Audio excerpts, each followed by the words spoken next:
Very, very interesting, folks.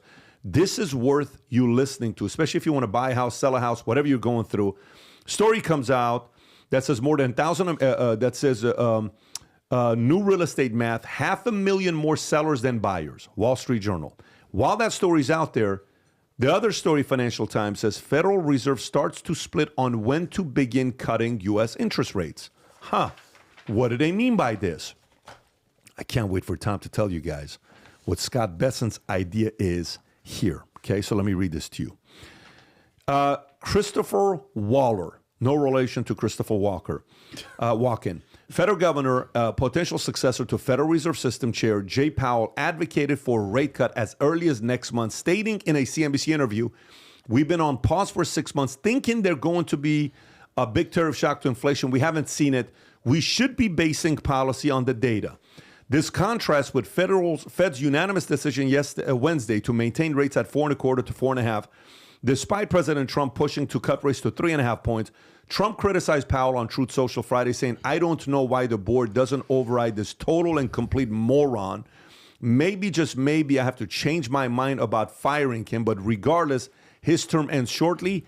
Powell, whose term ends in May 2026, acknowledged Wednesday there was a pretty healthy diversity of views on the committee, but noted, with uncertainty as elevated as it is, no one holds these rate paths with a lot of conviction. Tom, what idea does Bessent have that you want to share with the rest of us? The Fed likes to say that it's neutral, right? They always like to say, well, we're neutral. We're not political, right? They say that all the time. Yeah. But, ladies and gentlemen, it's election season at the Fed.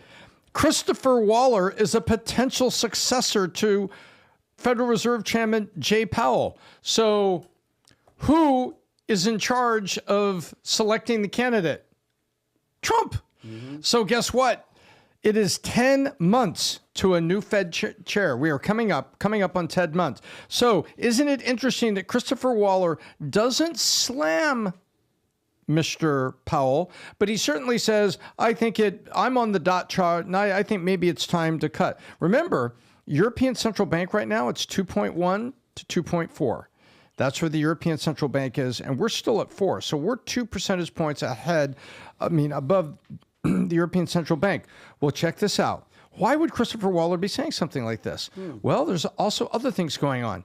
Do you know what Scott Bessent, in addition to being in favor of nukes, which is a good thing in my book, in addition to being pro-crypto, which is a good thing in my book, and in addition to being in favor of cutting rates to help businesses borrow more cheaply, not at zero, but more cheaply, and to help homeowners stimulate the biggest asset that most people have, Bessent's in favor of all of that. But he also knows what else he's in favor of?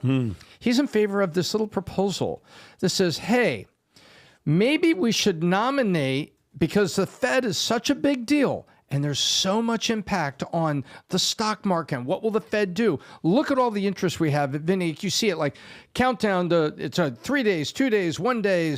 Powell's going to the microphone. What will he say? It's a big deal, right? And it moves the stock market. Well, Bessent has said, hey, you know what? What if we nominate the Fed replacement now? What if Trump nominates him now? We get him confirmed now, and then the markets know what's going on because we're only 10 months away from a new Fed chairman. And you know whose name is getting floated by some of his friends? Scott Bessent.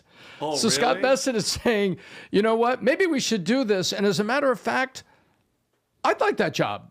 And Why so not? let's make a new Fed chairman, because guess what happens the minute, if they did that, even though it's a year before you go into office, it's just like what happens to our president between November and January. Had Biden been, God bless him, a full able-bodied president, how much does even the best president get done between November, the day after the election, and the inauguration? Nothing, because it's called the lame duck period. This would effectively make Powell a lame duck, and you would have Scott Bessent, known to be the next Fed, coming in, so he would be speaking to the markets. And I found this whole parlor game interesting, and Christopher Waller, no surprise, he wants to be a candidate too, and now he's come out and says, maybe it is time to cut rates. You know what I will say? Okay. So I think, first of all, it's a brilliant idea, because it's representing a person, like if Bessent comes out and tells Trump, let's appoint somebody automatically from now that's going to be the person in 2026. And get him confirmed? Yeah. Wow. There's a part of me that likes the idea. There's a part of me that thinks Trump won't do that because it's not his personality, because Trump wants people to compete for it till last minute. He doesn't want them to get too comfortable. And if he appoints and confirms, and then all of a sudden this guy and Jay Powell both agree, then he looks horrible. So confirming too early is a little bit also risky for me. I don't know if I would do that. Yeah, what if they both want to hold rates? That is exactly the problem. So I would pump the brakes on that. However, I will tell you this. The other thing you got to study on a profile of Jerome Powell, I don't think Jerome Powell gives a shit. I don't think he cares. He's intimidated. He's threatened by his job. He does not give me the vibe of being that guy. I seriously don't think. He gives me the vibe of being so confident. Who were his parents, by the way? Can we find that? Rob, can you tap on who were Jerome Powell's parents? I want to know who his parents were. Children, he's got 3. Spouse, Alyssa Leonard. 1 of 6. Who's his parents? Parents of 6 children. To Patricia Hayden and Jerome Powell Sr., lawyer in private practice. His maternal grandfather, James Hayden, was the dean of Columbus School of Law. His mom's Catholic dad? University. And later lecturer of Georgetown Law. He has 5 siblings. He graduated from Georgetown. Yeah, look, this guy was raised properly. Let me tell you, this guy was raised properly. To be that poised, what's his faith? What's his denomination? What does he believe in? What's his religion? What is? I think he's Catholic. He went to a Jesuit high school. Did he go to a Jesuit university? Georgetown University. So, wow. I mean, if you read Jesuit leadership, that book on how disciplined Jesuits are, Georgetown University, Catholic University of America. He's not a practicing Catholic. Not a practicing. He has supported the Church of charitable efforts in D.C. Very interesting the way he is. He's a very, very interesting guy to be this strong in his. So while he has Catholic roots, he appears to be non-practicing. I don't know. I don't think he wakes up in the morning worried about this. Adam, what do you think? Well, the best way to describe the relationship between Trump and Jerome Powell is if picture a car, Trump is the gas and Powell is the brakes. And Trump's trying to go faster, he's trying to speed things up, and Powell's just like, relax, buddy. I got this. How many threats, how many broken promises has Trump made about Powell? This is one thing I will say about Trump where he's been dead wrong on. He's done zero to sway Powell's influence or his judgment. Trump is crushing it right now, I believe, especially with foreign policy this week. But anything with Powell, he's not doing well on. But if you take a look at the numbers, here's what's interesting about the United States right now. Inflation, United States versus the rest of the world. We're killing it. We're doing great. Our core consumer price index, I think, has us at like 2.4%. The rest of the world is in the mid 4s, 4.3, 4.4%.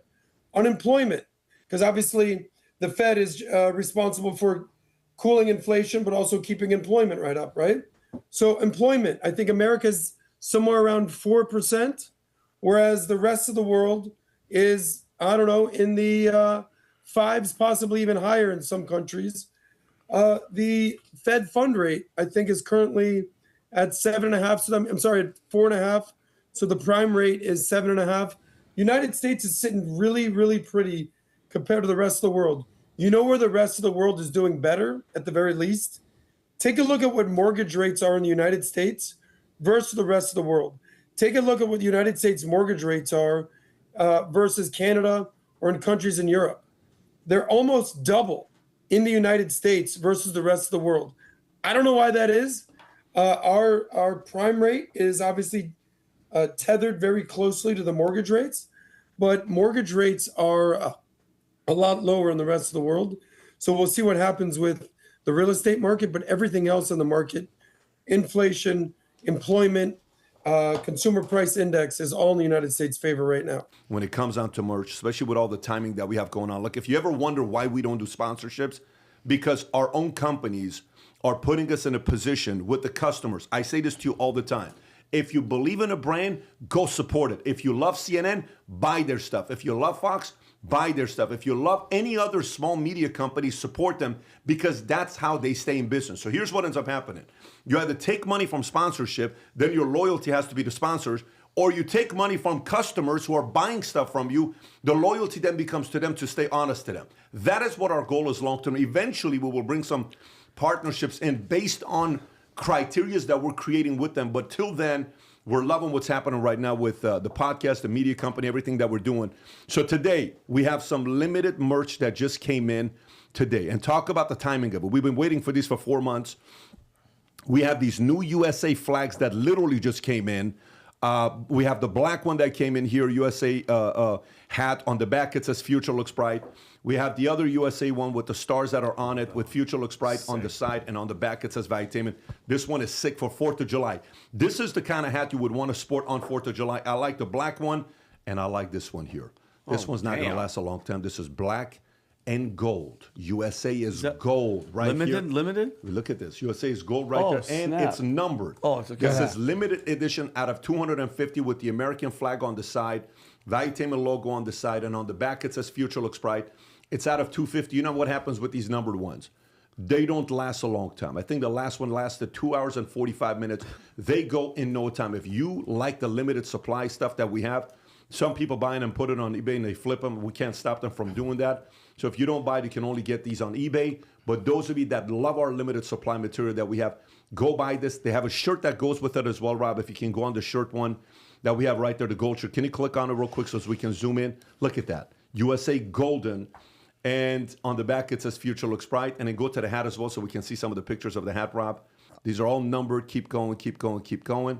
And Rob. Yeah, look at that stitching. It glitter and everything. Oh, this is awesome. Anyways, go to vtmerch.com to place your order. Is that a new shirt as well for 4th of July? This is a new shirt that's coming out. I don't know if we have that on the website or not, but I'm sure when we do, we'll market that as well. If you enjoyed this video, you want to watch more videos like this, click here. And if you want to watch the entire podcast, click here.